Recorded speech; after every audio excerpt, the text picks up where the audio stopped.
चलो बच्चों, तो आज हम लोग अकाउंट में चैप्टर नंबर 11 कंटिन्यू करते हैं, जिसका नाम है बैंक रिकॉन्सिलिएशन स्टेटमेंट, बीआरएस। देखो, इस चैप्टर में हम लोगों ने बीआरएस के स्पेशल रूल्स कि जिसकी वजह से पूरा चैप्टर होता है वो रूल समझे थे और इनके कुछ सम्स भी किए थे। आज हम लोग उससे नेक्स्ट सम शुरू करें, फाइनल एक्सरसाइज का क्वेश्चन नंबर 6। क्वेश्चन नंबर 6 आज हम लोग देखें। आपकी टेक्स्ट बुक साथ में रखो, देखो उसमें क्या दिया हुआ है, तो उनके अकॉर्डिंग एंट्रीज करें हम लोग। कि जैसे लिखा हुआ है क्वेश्चन नंबर 6 में कि bank balance as per passbook of Gaurang on 31/3/16 was ₹10,000 which does not tally with the bank balance as per cash book.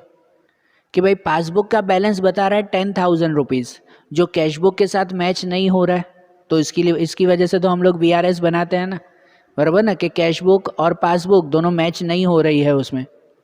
Following information is obtained while comparing the passbook and cash book and prepare a bank reconciliation statement. तो चलो उनके नाम का BRS बनाया हम लोग कि BRS of Shri Gaurang as on 31/3/16। वही फॉर्मेट है, number, particular, then debit and credit. और डेबिट और क्रेडिट के भी वही रूल्स, सिंपल सा रूल्स के पहले चेक करते हैं किसकी मिस्टेक है, कैश बुक में कि पासबुक में, मतलब किसकी एंट्री बाकी है, और फिर बैलेंस इंक्रीज या डिक्रीज हो रहा है उसके हिसाब से डेबिट या क्रेडिट लिखेंगे हम लोग। ऐसा ही रूल्स करते हैं ना। तो ये सम शुरू करें, जिनमें सबसे पहली एंट्री होती है वो बैलेंस की एंट्री होगी, ओपनिंग एंड क्लोजिंग एंट्रीज, ये है ना, ओपनिंग एंड क्लोजिंग एंट्रीज के लिए। तो उसमें देखो आपकी टेक्स्ट बुक में क्या दिया हुआ है, ऊपर पहले ही सेंटेंस में लिखा हुआ है bank balance as per passbook on 31/3/16 was ₹10,000, लिखा हुआ है bank balance as per passbook. तो पासबुक के हिसाब से बैंक बैलेंस हो तो उसे कहाँ लिखेंगे, डेबिट में या क्रेडिट में। तो वो ये रूल आता है, मैंने ओपनिंग और क्लोजिंग के लिए ये रूल बताए थे कि यहाँ लिखा हुआ है bank balance as per passbook, तो उसे कहाँ लिखते हैं, क्रेडिट में लिखते हैं, बराबर। जब ऐसा दिया हुआ हो तो उसे कहाँ लिखा जाएगा, क्रेडिट में, मतलब वो 10,000 क्रेडिट में आएंगे। तो यहाँ लिखेंगे हम लोग सबसे पहले ये ओपनिंग एंट्री लिखेंगे कि bank balance as per passbook, तो वो क्रेडिट में लिखा जाएगा 10,000 रुपीज़। ओके, वो एंट्री हो गई। अब उसके बाद अब 1 2 3 4 करके शुरू करें। देखो मैं इसमें भी कल की तरह पूरा सेंटेंस नहीं लिखूंगा, डेबिट या क्रेडिट वो आपको बता रहा हूँ, जो सेंटेंस है वो सेंटेंस आप लोग लिखना उसमें, ठीक है ना। देखो जैसे कि इसमें लिखे ये फर्स्ट वाला, इसमें दिया हुआ है a cheque of 7,000 is drawn and recorded in cash book but not given to creditor.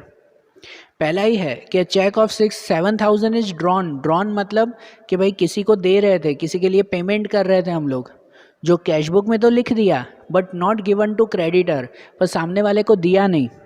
Suppose मैंने वो XYZ नाम का एक चेक बनाया, उसके लिए चेक बनाया तो मैंने अपनी बुक में भी लिख दिया कि हाँ भाई मैंने चेक दे दिया है, लेकिन सामने वाले को देना भूल गए। अब सामने वाले को चेक नहीं दिया है, इसका मतलब उसको चेक ही नहीं मिला होगा, तो उसने बैंक में भरा ही नहीं होगा। तो इसका मतलब जो है वो इसमें किसकी एंट्री बाकी रही, कैश बुक में एंट्री बाकी रही कि पासबुक में।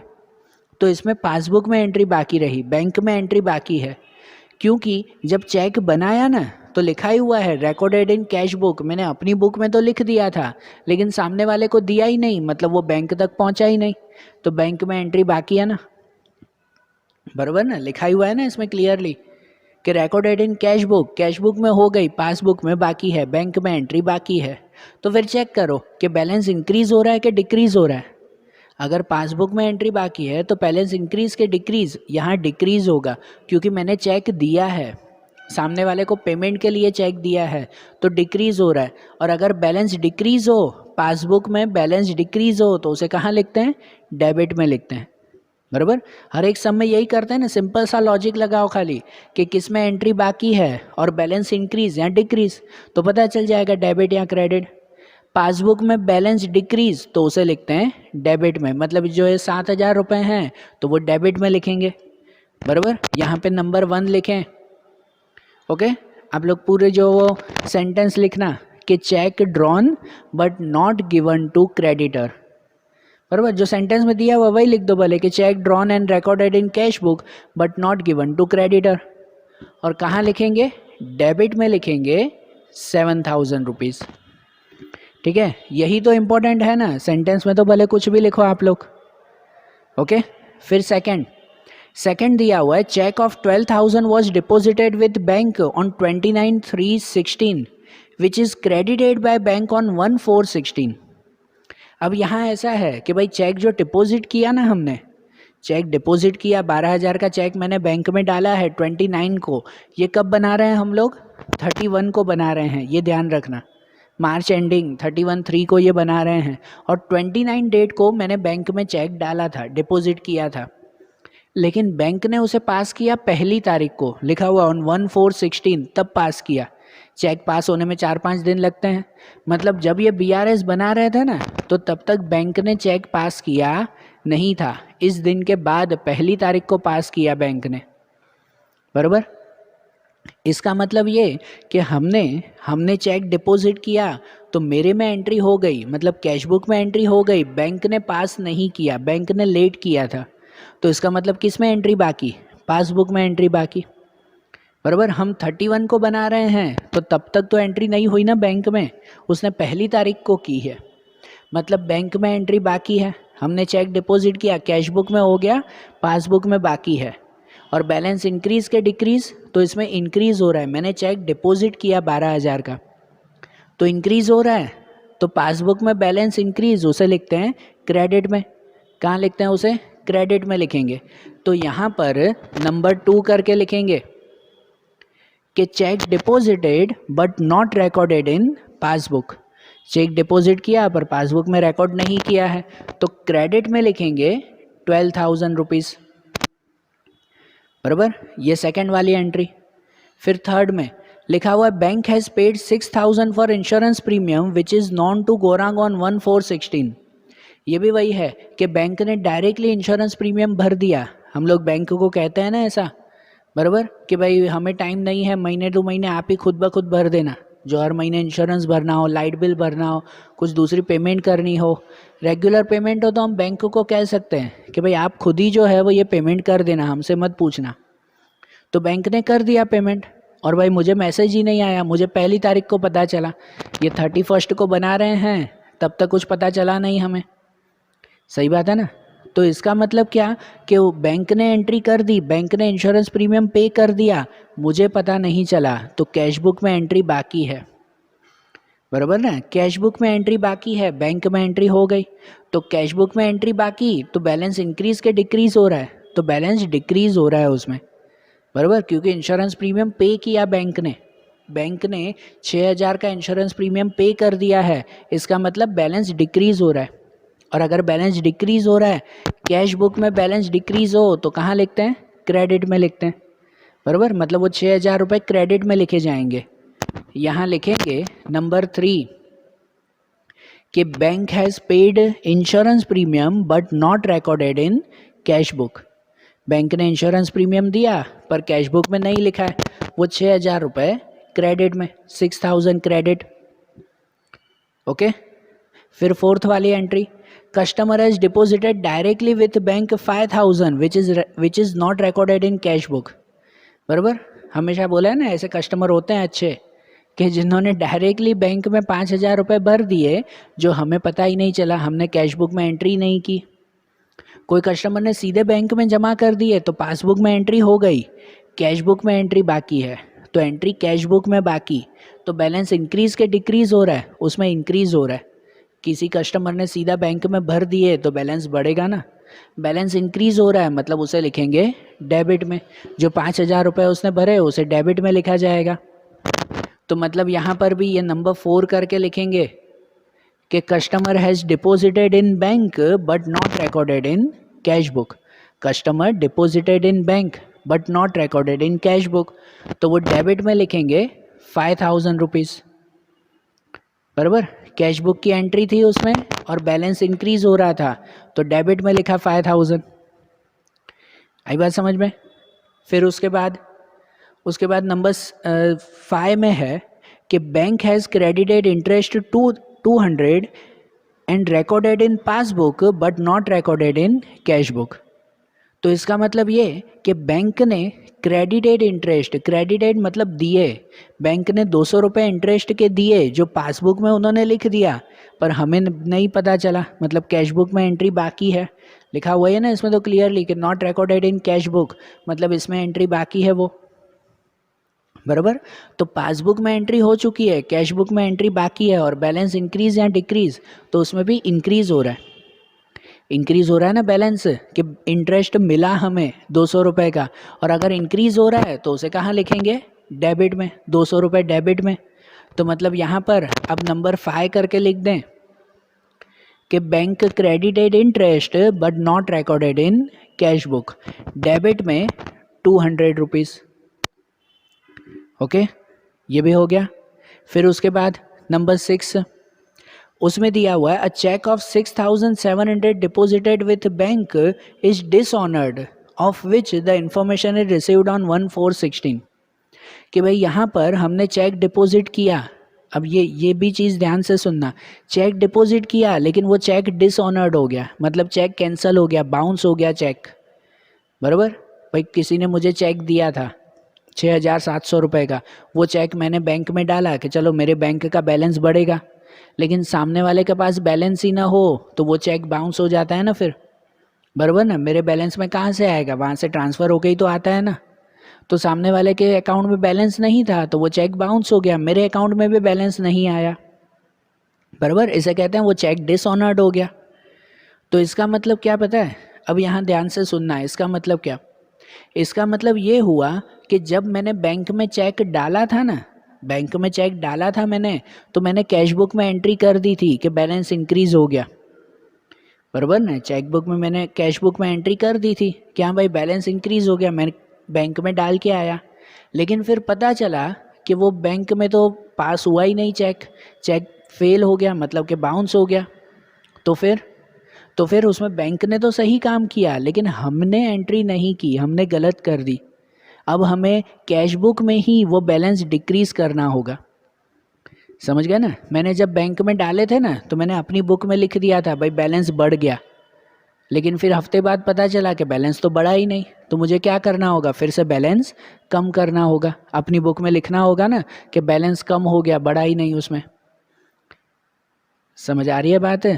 तो इसमें मिस्टेक कैश बुक की ही है, बैंक ने तो बरोबर काम किया, बैंक ने तो बरोबर काम किया, इसमें कैश बुक की मिस्टेक है कि जब मैंने बैंक में डाला था तब कैश बुक में पहले लिख दिया था बैलेंस इंक्रीज, लेकिन वो हुआ इंक्रीज नहीं हुआ ना, तो अब उसे क्या लिखना पड़ेगा, बैलेंस डिक्रीज लिखना पड़ेगा, ठीक है। तो ये कैश बुक की मिस्टेक है और बैलेंस डिक्रीज हो रहा है, तो उसे कहाँ लिखेंगे, क्रेडिट में लिखेंगे, ठीक है। एक्चुअली मेरे पैसे नहीं जा रहे हैं, लेकिन मैंने पहले जो गलती से लिख दिया था अपनी बुक में कि बैलेंस बढ़ गया, तो अब उसे बैलेंस कम करना पड़ेगा ना, दूसरी साइड ही लिखना पड़ेगा ना डिक्रीज में, बराबर के नहीं, ठीक है। कि मैंने गलती से +100 लिख दिया था तो उसे कम करने के लिए अब फिर से -100 तो करना ही पड़ेगा, बराबर।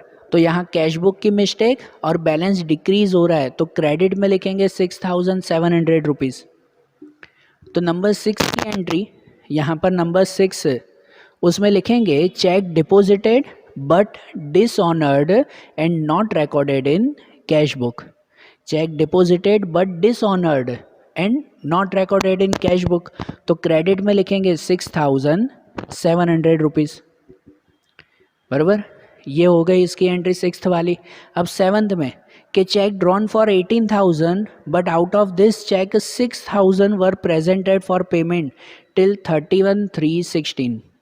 अब ये भी समझना, ये एक नया ट्रांजेक्शन आया है, इसे समझना कि मैंने 18,000 के चेक ड्रॉन किए थे, ड्रॉन मतलब कि भाई दूसरों को दिए थे, पे किया था हमने। आपको एक इंसान को थोड़ी पे करना था, अलग अलग करना था, किसी को 2,000 का चेक दिया, किसी को 4,000 का, किसी को 3,000 का, किसी को 6,000 का, ऐसे अलग अलग चेक दिए मैंने, और टोटल 18,000 के चेक दिए, 18,000 रुपये मैंने टोटल दिए, लेकिन जिसमें से इस तारीख तक सिर्फ 6,000 के ही चेक पास हुए, बराबर। चेक पास होने में भी जैसे बताया 4-5 दिन लगते हैं। तो मैंने 18,000 के चेक दिए थे जिसमें से पास हुए सिर्फ 6,000 के, तो कितने बाकी रहे? 12,000 के चेक बाकी रहे। जो पास हो गए ना, मतलब उसकी तो कोई मिस्टेक नहीं है।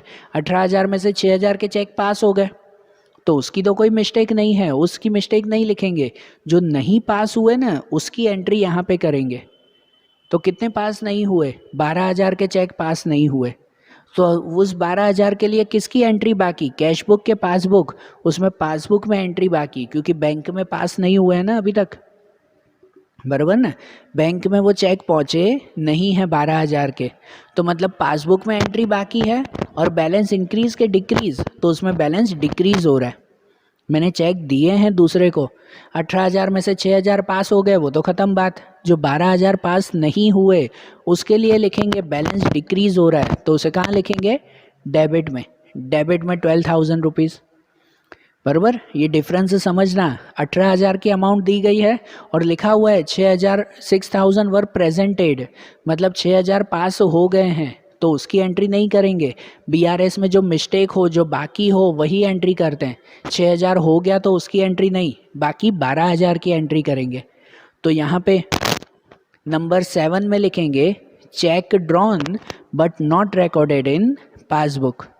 Check drawn but not recorded in passbook कहाँ? डेबिट में। डेबिट में लिखेंगे हम लोग 12,000, बराबर। ध्यान रखना है इसे, इस पॉइंट को ध्यान रखना। इसमें काफ़ी स्टूडेंट फिर मिस्टेक कर देते हैं, 18 या 6 लिख देते हैं, ऐसा नहीं होना चाहिए, वो ध्यान रखना। अब उसके बाद नंबर 8 में दिया हुआ है cheque of 32,000 were deposited with bank, out of this cheque of 7,000 are credited in passbook till 31/3/16। देखो ये भी वैसा ही है कि ये चेक डिपॉजिट किए, मैंने बैंक में अलग अलग 32,000 के चेक डिपॉजिट किए हैं, सब सेम अमाउंट नहीं। कोई 5,000 का चेक, कोई 4, कोई 8,000 का, ऐसे मैंने 32,000 के चेक बैंक में डाले। लेकिन इस डेट तक अभी तक सिर्फ 7,000 के ही चेक पास हुए हैं, बराबर। तो 7,000 के चेक पास हुए, तो इसमें भी जो बाकी है उसकी एंट्री करेंगे ना, ठीक है ना। कि मैंने चेक डिपॉजिट किए 32,000, लेकिन उसमें से 7,000 पास हुए हैं, बाकी के 25,000 बाकी है। तो 25,000 बाकी है ना, तो यहाँ 25 लिखेंगे। और कहाँ लिखेंगे? तो किसकी में एंट्री बाकी है? कैश बुक के पासबुक। पासबुक में एंट्री बाकी है कि बैंक में अभी तक पास हुए नहीं है वो, तो पासबुक में एंट्री बाकी है। और बैलेंस इंक्रीज या डिक्रीज, तो उसमें बैलेंस इंक्रीज हो रहा है, मैंने चेक डाले हैं ना उसमें, तो बैलेंस इंक्रीज हो रहा है। कितना इंक्रीज हो रहा है, तो कहाँ लिखेंगे? क्रेडिट में लिखेंगे उसे, बराबर ना। तो मतलब क्रेडिट में 25,000 लिखा जाएगा। यहाँ पर नंबर 8 लिखेंगे cheque deposited but not recorded in passbook, बराबर। Cheque deposited but not recorded in passbook, credit में लिखें 25,000, बराबर। ये नंबर 8 की एंट्री। देखो कि अब उसके बाद जैसे 9th वाली एंट्री दी गई है, लिखा हुआ है कि cheque of 1,800 was deposited with bank which is not recorded in cash book. देखो यहाँ पे भी क्लियरली लिखा हुआ है कि 1,800 रुपये हमने बैंक में डिपॉजिट किए, पर कैश बुक में ही लिखना भूल गए, अपनी बुक में लिखना भूल गए। तो किस में एंट्री बाकी रही? कैश बुक में। लिखा हुआ है ना, not recorded in cash book. तो 1,800 रुपीज़ डिपॉजिट किए हैं, डिपॉजिट किए मतलब बैलेंस इंक्रीज के डिक्रीज, तो उसमें बैलेंस इंक्रीज हो रहा है। कैश बुक की मिस्टेक है, कैश बुक में एंट्री बाकी है और बैलेंस इंक्रीज हो रहा है, तो उसे कहाँ लिखेंगे? डेबिट में। डेबिट में लिखेंगे उसे 1,800 रुपीज़, बराबर। मतलब यहाँ पर 9th वाली एंट्री करेंगे, नंबर 9, उसमें लिखेंगे कि cheque deposited but not recorded in cash book. Cash book में ही लिखना भूल गए, कितना? तो यहाँ पर 1,800 रुपीज़, ओके। और उसके बाद 10th वाली एंट्री कि जैसे उसमें लिखा हुआ है bank has debited ₹20 in passbook for bank charges which is not recorded in cash book. इसमें भी लिखा हुआ है कि बैंक ने बैंक चार्जेस कट किए, पर कैश बुक में ही लिखना भूल गए, कि उन्होंने पासबुक में एंट्री कर दी लेकिन कैश बुक में एंट्री बाकी है। तो कैश बुक में एंट्री बाकी है और बैलेंस क्या होगा? डिक्रीज़ होगा, क्योंकि बैंक चार्जेस कट हुए हैं, तो बैलेंस डिक्रीज़ होगा। तो उसे कहाँ लिखेंगे? क्रेडिट में। क्रेडिट में लिखेंगे 20 रुपीज़, मतलब यहाँ पर नंबर 10 में लिखेंगे कि bank charges not recorded in cash book. Bank charges not recorded in cash book कितना लिखेंगे? तो 20 रुपीज़, बराबर ऐसे लिखा जाएगा ना इसमें।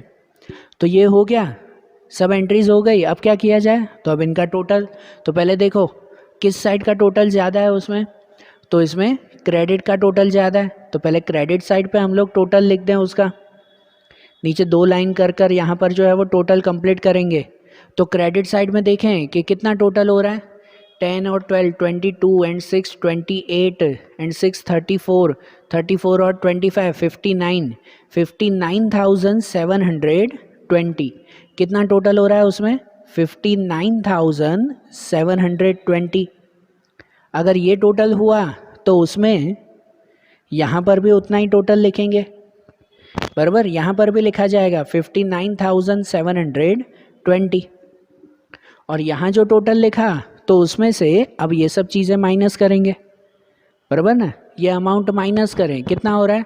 7 and 5 12 और 12 24 24 and 18 और 2 26,000 कितना हो रहा है इसका टोटल? 26। मतलब 59,720 में से 26,000 माइनस करो तो वो बचेगा 33,720।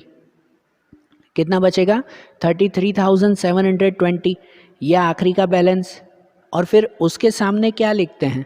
हमेशा आपको बोला है कि यही चीज़ मेन है कि आप लोग आखिरी में सेंटेंस क्या लिख रहे हो, क्लोजिंग एंट्री। उसमें पहली चीज़ ये चेक करते हैं कि देखो ओपनिंग अगर पासबुक से हुआ है तो क्लोजिंग होगा कैश बुक से, बराबर। अगर ओपनिंग कैश बुक से होता तो क्लोजिंग पासबुक से होता, बराबर ना। लेकिन यहाँ ओपनिंग पासबुक से है तो क्लोजिंग किससे होगा? कैश बुक से। अगर क्लोजिंग कैश बुक से हो रहा है तो कैश बुक के रूल के हिसाब से देखो कि डेबिट या क्रेडिट यहाँ कहाँ आ रहा है? डेबिट में आ रहा है ना, डेबिट साइड पे आया ना ये। तो डेबिट में कैश बुक के हिसाब से डेबिट, तो सेंटेंस क्या लिखेंगे? Bank balance as per cash book, बराबर ना। यहाँ पासबुक तो यहाँ पर कैश बुक, यहाँ पासबुक तो यहाँ कैश बुक। और अगर कैश बुक लिखेंगे तो कैश बुक में डेबिट में क्या लिखा जाता है? तो डेबिट में ये सेंटेंस लिखेंगे, bank balance as per cash book. तो यहाँ पर भी हमें सेंटेंस लिखेंगे कि बैंक बैलेंस, आखिरी में लिख देंगे कि bank balance as per cash book, कि कैश बुक के हिसाब से बैंक बैलेंस 33,720। मतलब अब टैली करेंगे कि अगर पासबुक में 10,000 बता रहा था तो कैश बुक में 33,000 बताना चाहिए। जो दोनों बुक चेक करते हैं ना कि अगर हाँ ये बता रहा है ना, मतलब सही है, हमने जो एंट्रीज की है वो करेक्ट है। समझ आई बात है? क्लियर? एंट्रीज ध्यान आ रही है ना? तो ये सम आज अच्छी तरह से कंप्लीट करो। तो अब उसके बाद के जो क्वेश्चंस हैं वो अब हम लोग अगले वीडियोस में देखेंगे। Okay, thank you.